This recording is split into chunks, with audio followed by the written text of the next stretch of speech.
ચાલો ગાઈસ, તો હવે આપણે જોઈએ આજે અજાણ પ્રતિરોધ આર ની કિંમત કેમ ફાઇન્ડ કરવી. અજાણ પ્રતિરોધ આર ની કિંમત કઈ રીતના ફાઇન્ડ કરવી. બરાબર, અજાણ પ્રતિરોધ અજાણ અવરોધની કિંમત કઈ રીતના ફાઇન્ડ કરવી. અજાણ અવરોધની કિંમત કેમ શોધવી.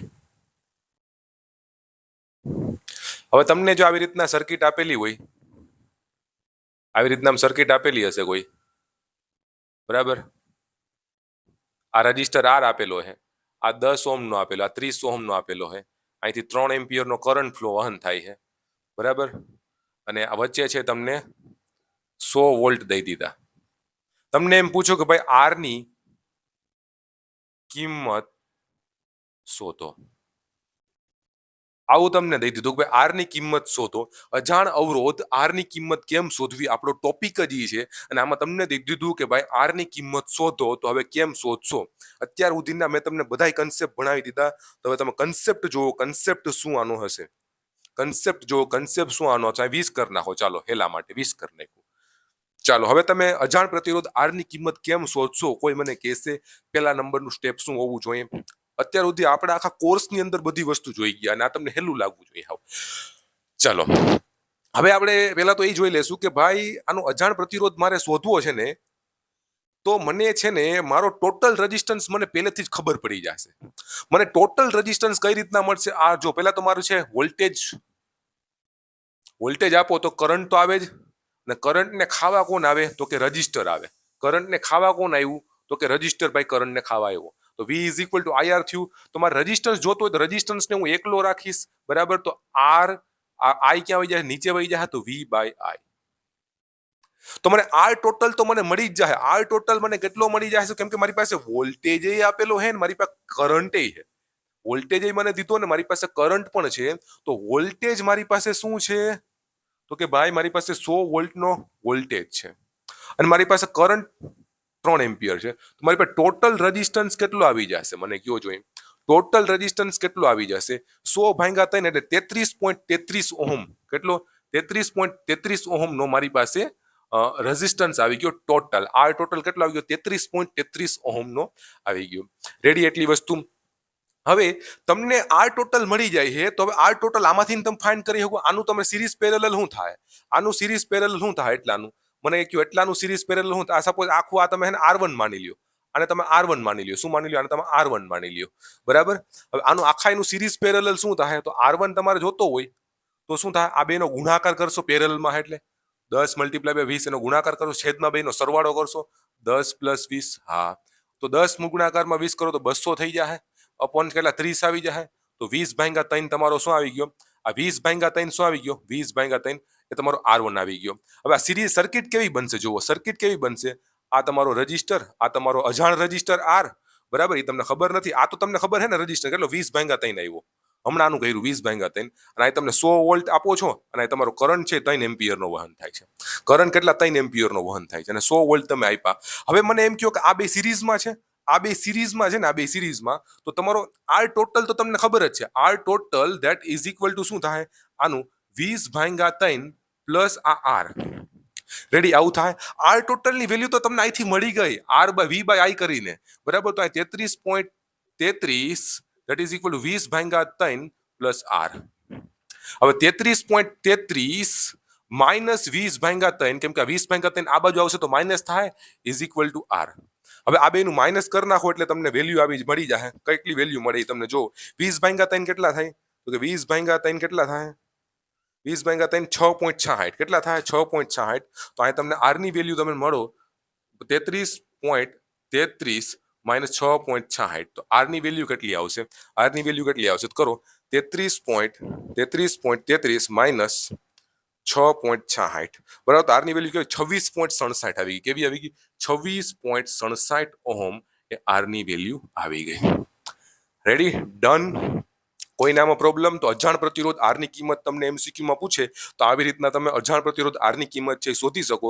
અને આમાં પોઈન્ટ વાળું નહીં આવે. MCQ માં હાવ નાની નાની વેલ્યુ જ આવશે કે જે તમે કેલ્ક્યુલેટ કરી શકો તમારી હાથે. એવા જ MCQ પૂછાય, બરાબર. એટલી વસ્તુ તમને ક્લિયર થઈ ગઈ? તો લખી લ્યો, હું પાછું એકવાર આ તમને સમજાવીશ. બરાબર, લખી લ્યો. પાછું એક ફેરી હું તમને કમ્પ્લીટલી સમજાવી દઈશ. Ready guys? ચાલો પાછું એક ફેરી હું તમને સમજાવું. બરાબર, હું કીધું અજાણ અવરોધની કિંમત કેમ શોધવી, એમાં તમને દીધો છે ભાઈ આવી રીતના બે રજિસ્ટર દીધા છે પેરેલલમાં. અહીંથી તમને વોલ્ટેજ અને એમ્પિયર દીધી દીધો છે ને અજાણ રજિસ્ટર આર ની તમને કિંમત દીધી છે. હવે તમે આ તો તમને ઇક્વેશન યાદ જ હોય. આ ઇક્વેશન ઉપરથી આર ને કરતા બને વી બાય આઈ કરી નાખો તો હવે તમને અહીંથી મગજમાં લાઈટ આવે. વી બાય આઈ કરવાથી મને ટોટલ સર્કિટનો આખો રેઝિસ્ટન્સ મળી જાય છે. વી બાય આઈ કરવાથી સર્કિટનો મને આખો રેઝિસ્ટન્સ મળી જાય. તો તમે ટોટલ રેઝિસ્ટન્સ પહેલા જ ફાઇન્ડ કરી લીધું 33.33. ટોટલ રેઝિસ્ટન્સ તમારી પાસે આવી ગયો એટલે શું કર્યું તમે? આનું તમે ઇક્વિવેલન્ટ કર્યું. આનું ઇક્વિવેલન્ટ કર્યું પહેલા આર અને આર1 માની લીધો તો 10 ગુણાકારમાં 20, 10 + 20 એટલે તમે આર1 નું શું થઈ ગયું? 20/3. પછી આનું બેનો સરવાળો કરી નાખ્યો એટલે આર ટોટલ 20/3 પ્લસ આર. પણ આર ટોટલ તો તમને પહેલેથી જ ખબર છે 33.33. ત્યાં 33.33 આર ટોટલ ની વેલ્યુ મૂકી દીધી અને 20/3 આર. આર ને સૂત્રનો કરતા બનાવીને તમે અહીંયાથી આર 26.67 આર ની વેલ્યુ અહીંથી ફાઇન્ડ કરી લીધી. 26.67 ઓહમ આવે છે. આર ની વેલ્યુ કેટલી આવે? 26.67 ઓહમ છે આવે છે. રેડી? કોઈ બીજી રીત આને ફાઇન્ડ કરવાની? કોઈ બીજી રીતે ફાઇન્ડ કરી શકીએ? હા, બીજી રીતે ફાઇન્ડ કરી શકીએ. ચાલો હું તમને આની બીજી રીત કહી શકું. બીજી રીત કહું. આ તમને આવડી ગયું તો બીજી રીત કહું.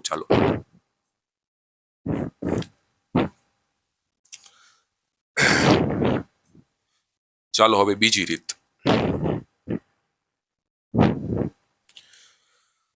ચાલો હવે હું તમને એમ કહું કે આનું તમે પેરેલલ કરી નાખો. 10 મલ્ટીપ્લાય બાય આનું તમે પેરેલલ શું થશે? સર્કિટ આવી બનશે. જો આ સર્કિટ કેવી બનશે? આવી બનશે. આનું પેરેલલ શું થાય? 10/20 નું પેરેલલ શું થાય? કોઈ કહેશે 10/20 નું પેરેલલ શું થવું જોઈએ? કોણ કહેશે? તો કે 10/20 છે તો 10 કરતા નાનો જ આવશે. 10 મલ્ટીપ્લાય બાય 20 કરો અને 10 + 20 કરો. 10 મલ્ટીપ્લાય બાય 20 200/30. 20/3 કેટલો આવે? 6.66. કેટલો? તો આ 6.66 ઓહમ છે અને આ તમારો આર છે. બરાબર, એટલી વસ્તુ ખબર પડી ગઈ તમને? Ready, complete. હો ભાઈ, અહીંયા સુધી તમારું કમ્પ્લીટ થઈ ગયું. હવે અહીંયા છે 3 એમ્પિયર આમાંથી વહન થાય તો તમને ખબર જ છે. અને આ તમારા 100 વોલ્ટ છે. આ તમારા 100 વોલ્ટ છે. હવે તમે છે ને આનો વોલ્ટેજ ડ્રોપ V1 ગોતી લ્યો. આનો વોલ્ટેજ ડ્રોપ V1 ગોતી લ્યો. શું ગોતી લ્યો? આનો વોલ્ટેજ ડ્રોપ V2 ગોતી લ્યો. હવે આનો વોલ્ટેજ ડ્રોપ V1 તમને મળી જાય તો V2 તો ઓટોમેટિક તમને મળી જાય. જો કઈ રીતે? V1 ગોતવા માટે શું કરશું? V1 that is equal to current I multiply by આ રજિસ્ટર 6.66 ઓહમ. હવે હું આ ડાયરેક્ટલી તમે બધું લખું ને, હું કામ લખું? પાછળ મેં બધું ભણાવી દીધું એટલે. જો તમને ડાયરેક્ટલી આમાં પ્રોબ્લેમ આવતો હોય તો તમે એપ્લિકેશનમાં કોર્સમાં આવીને ડાયરેક્ટલી તમે છે આ જોઈ શકો.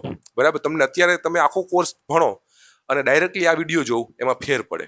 આખો કોર્સ સિક્વન્સમાં તમે આવ્યો ને તમે આ વિડીયોમાં આવ્યો હોય ને એટલે ઝટકામાં તમને બધી વસ્તુ ક્લિક થતી હોય. બરાબર, એટલે V1 શું આવી જાય? V1 એટલે V1 મેં એવી રીતના કર્યું. આ તમારો R1 છે અને તમારો R2 તમે માની લ્યો. બરાબર, આ તો V1 કઈ રીતના માનો તમે? V1 is equal two IR જ થાય ને. બરાબર, તો IR જ થાય તો આ રેઝિસ્ટન્સની વેલ્યુ મારી પાસે છે 6.66. મારે સિરીઝ કનેક્શન છે તો કરંટ સેમ હોય સિરીઝ કનેક્શન એટલે મેં I લીધો. I ની વેલ્યુ કેટલી? 3 આવી જાય. તો અહીં 3 ગુણાકારમાં 6.66. તો 6.66 ગુણ્યા 3 તો કેટલા આવી જાય? 6.66 મલ્ટીપ્લાય બાય 3 કરો એટલે 18 પોઈન્ટ. આ કેટલો આવી જાય? આનું તમે કરો 6.66 મલ્ટીપ્લાય બાય 3 એટલે 6 તેરી 18, 1800, 6 તેરી 18 એટલે 600, 1800 ને 6 તેરી 18, 180, 60, 6 તેરી 18, 8 ને 1 9 ને 1 9 ને 1 બે આંકડા પછી પોઈન્ટ મૂકેલો 19.98 આવશે. 19.98 આવશે. કેલ્ક્યુલેટર તમારે 19.98. V1 કેટલો? 19.98 આવ્યો. બરાબર, હવે 100 માંથી 19.98 બાદ કરી દો. 100 માંથી 19.98 બાદ કરી દો. 100 માંથી 19.98 તમે બાદ કરી દો તો 100 માંથી તમે છે 19.98 બાદ કરો એટલે કેટલા આવે? તમારે સપોઝ જો વોલ્ટેજ તમારા કેટલા છે? વોલ્ટેજ V1 + V2 છે. તેમાં તમારા વોલ્ટેજ ટોટલ આ દીધા છે તમને. V1 તમને મળી ગયા 6.66 સોરી 19.98 બરાબર પ્લસ V2 ને સૂત્રનો કરતા બનાવતો 100 minus 19.98 that is equal two V2. હવે V2 તમે કઈ રીતના મળશે? 100 માઇનસ 19.98. ઓકે, તો કેટલો આવે V2 ની વેલ્યુ આવે છે 80.02 વોલ્ટ. 80.02 વોલ્ટ V2 મને મળી ગયો. સિમ્પલ. હવે રેઝિસ્ટન્સનું ઇક્વેશન શું છે? બરાબર, V is equal two IR છે તો V1 is equal two R1 થાય. બરાબર, તો મારે R1 ની વેલ્યુ જોઈએ તો V1 upon I that is equal two R1 મળશે મને. રેડી, તો V1 મને મળી ગયો 80. V1 મને કેટલો મળી ગયો 80.02 આ V1 મને મળી ગયો V1 ની વેલ્યુ મૂકો 80.02 અપોન I કેટલો છે મારી પાસે 3 એમ્પિયર અને આ તમારો R1 મળી જાય જોજો એટલો જ આવશે 80.02 ભાંગા 3 26.67 જો R1 આવી ગયો 26.67 ઓહમ રેડી ઓમાં એટલો આવતો તો આમાં એમાં આવતો તો ગમે એ રીત તમે ફોલો કરી શકો કોઈ પણ રીતથી તમે આ કરી શકો તમને જે રીત મફાવે એ રીતે તમે કરી શકો છો okay my dear friends okay done એટલી વસ્તુ ડન ઓકે રેડી તો આપણો અજાણ અવરોધની કિંમત કેમ શોધવી બરાબર એ છે ઓકે ડન ગાઈસ ઓકે બરાબર તો હવે આપણે આગલા લેક્ચરમાં જોશું આપણે કોઈ પણ બલ્બ આપેલો હશે તમને કોઈ પણ બલ્બ આપેલો હોય બલ્બનો રેઝિસ્ટન્સ કઈ રીતના ફાઇન્ડ કરવો તમને કોઈ બલ્બ આપેલો હોય તો બલ્બનો રેઝિસ્ટન્સ કેમ ફાઇન્ડ કરવો એ આપણે હવે જોશું ઓકે